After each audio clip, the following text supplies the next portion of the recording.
His voice was rough and rashly, as if those were the first words he'd spoken in a long time. Before I could process anything, he lunged at me, wrestling me to the other side of my queen. His fingernails dug into my throat like an animal's claws as he choked me. I mustered all my strength to punch him in the jaw, with crack.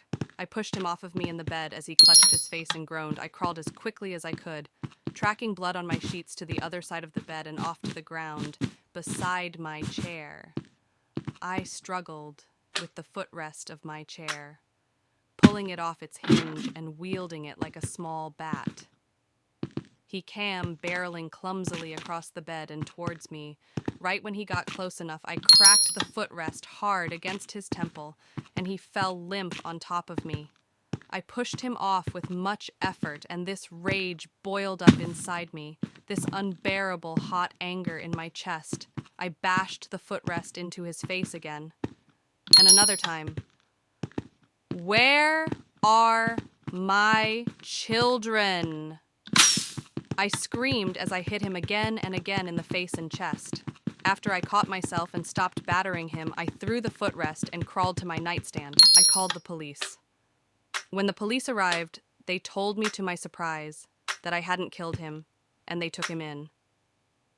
2 days later, an officer arrived at my house and told me that Oscar had confessed to what I'm going to tell you now.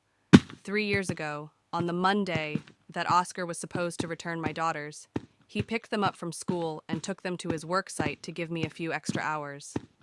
The modular collapsed on the 3 of them. Oscar was mostly unharmed, but the girls, they were crushed and contorted. Delilah was still half alive, writhing when he pulled them out of the wreckage. He panicked and decided to put her out of her misery, terrified to face Lily and I after what he had done. He buried them by the tree line and fled a few states away.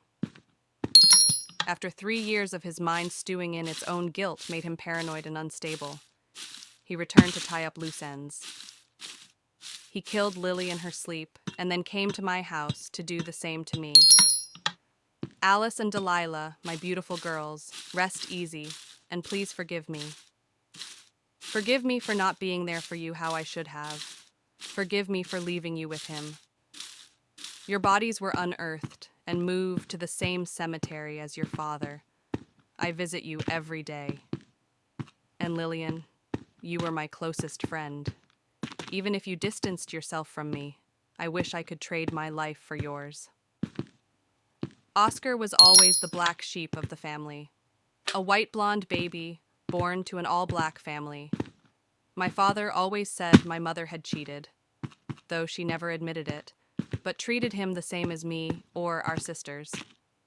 I have so many pleasant memories with him, playing N64 with him in the basement, turned his bedroom when he was a teen, him driving my sisters and I to the lake to swim when we were teens. But I don't think about that when his name is uttered anymore. All I can think of is how I'm going to get into the prison next town, over where he's serving life, and kill him. Thanks for watching.